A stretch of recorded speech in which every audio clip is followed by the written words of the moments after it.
नमस्कार, मी Punjab duck. 25 August पासून ते 28 ऑगस्ट, 25, 26, 27, 28 या 4 दिवसामध्ये इकडं नेवासा, कोपरगाव, अहिल्यानगर, तर ते भाग, त्याच्यानंतर संभाजीनगर, त्याच्यानंतर बीड जिल्हा, बीड जिल्ह्याचा उत्तरेकडील भाग, त्याच्यानंतर इकडं गेवराई, इकडं परभणी जिल्हा, हिंगोली जिल्हा, नांदेड जिल्हा, वाशिम जिल्हा, बुलढाणा जिल्हा, अकोला, अमरावती, वर्धा, नागपूर, भंडारा, गोंदिया, चंद्रपूर, यवतमाळ ह्या परिसरामध्ये मात्र 25 ते 28 ऑगस्टच्या दरम्यान भाग बदलत पाऊस पडणार आहे, म्हणून त्या शेतकऱ्यांनी अंदाज लक्षात घ्यावा. त्याच्यानंतर आज 19 ऑगस्ट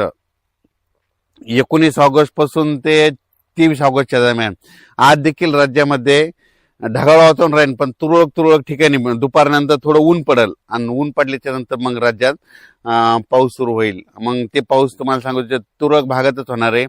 इकडं लातूरचा उदगीर परिसर, त्याच्यानंतर सोलापूर जिल्ह्याचा इकडं मंद्रुप ते परिसर, त्याच्यानंतर इकडं कंधार तालुका, इकडं नांदेड जिल्ह्यात बिलोली, सगरोळी, त्याच्यानंतर धर्माबाद, आदिलाबाद त्या परिसरामध्ये हा पाऊस असणार आहे, म्हणून अंदाज लक्षात. पण एकदम राज्यातला सर्व पाऊस एकदम बंद होणार नाही, भाग बदलत पडणार आहे, विखुरलेल्या स्वरूपात राहणार आहे, म्हणून हे लक्षायचं. त्याच्यानंतर कोकणपट्टीचा मात्र ते पाऊस चालूच राहणार आहे, म्हणून कोकणपट्टीचा त्या शेतकऱ्यांनी देखील अंदाज लक्षात घ्यायचा. राज्यात देखील 1 सप्टेंबरपर्यंत पाऊस असणार आहे, पण ते काय होणार आहे, 10 मिनिटाचा, 20 मिनिटाचा, अर्ध्या तासाचा असाच पडणार आहे, सर्वदूर पडणार नाही, म्हणून सर्व शेतकऱ्यांनी अंदाज लक्षात घ्यायचा.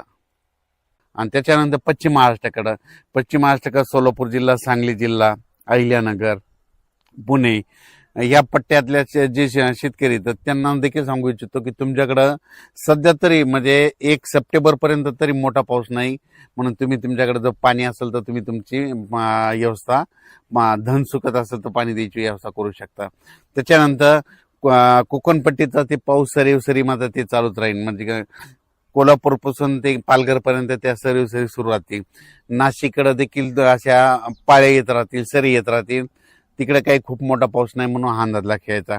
त्याच्यानंतर इकडं नंदुरबार जिल्हा, धुळे जिल्हा, जळगाव जिल्हा आणि बुलढाणा जिल्हा, तिकडे काय होणार आहे, ह्या शेवटच्या आठवड्यात एका पाठोपाठ 1-2 कमी दाबाची पट्टी जात असल्यामुळे शेवटच्या आठवड्यात मात्र त्या धुळे जिल्हा, जळगाव जिल्हा, नंदुरबार, बुलढाणा, अकोला, अमरावती ह्या पट्ट्यामध्ये काय होणार आहे, त्या परिसरामध्ये पाऊस पडणार आहे, म्हणून हा अंदाज लक्षायचा.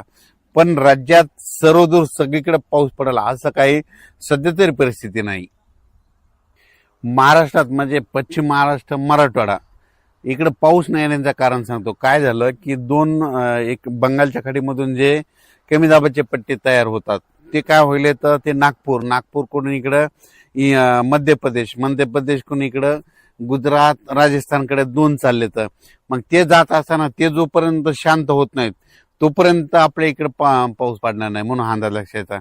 तसंच आता देखील परत 2 कमी दाबाचे पट्टे आहेत, ते लो प्रेशर आहेत, ते जाणार आहेत, त्याच्यामुळे काय होणार आहे, ते विदर्भातच पाऊस पडणार आहे. मराठवाड्याकडं आणि पश्चिम महाराष्ट्राकडे खूप काही मोठा पाऊस पडणार नाही.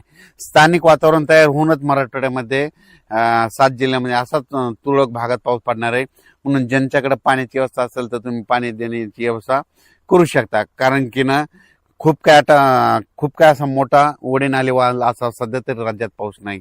मग राज्यात पाऊस कधी येणार, तर राज्यात सप्टेंबरच्या पहिल्या आठवड्यात मग राज्यात पाऊस येणार आहे, आणि ते मात्र जोराचा पाऊस असणार आहे.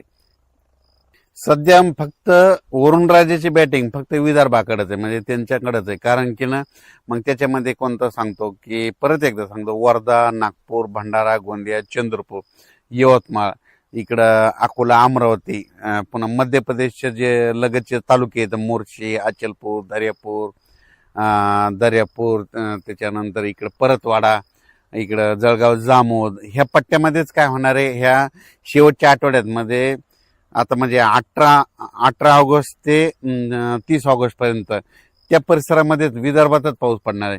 परत एक कमी दाबाचा पट्टा तयार होईल, ते बी विदर्भात पडेल, पण त्याचा पाऊस खूप लय झालं तर ह्या शेवटच्या आठवड्यात काय होईल की नांदेड जिल्हा एक घेईल, त्याच्यामध्ये हिंगोली एक घेईल, त्याच्यानंतर परभणी जिल्ह्यात काय भाग घेईल, म्हणून तिथपर्यंत परभणी जिल्ह्यातच येईल. त्याच्या पुढे काही ते पाऊस सरकणार नाही, कारण की ते पाऊस तिथून तिथंच स्थिर होऊन जाईल. राज्यात सध्या तरी खूप काही असा मोठा पाऊस नाही, कारण की ज्यांच्याकडे पाण्याची व्यवस्था असेल तर तुम्ही तुमचं पाण्याची व्यवस्था करू शकता.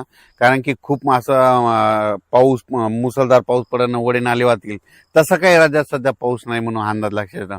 तसा पाऊस येईल महाराष्ट्रात, ते येईल फक्त पुढच्या सप्टेंबर ऑक्टोबरमध्ये. तोपर्यंत शेतकऱ्यांना आपण आपल्या पिकाची काळजी घ्यायची.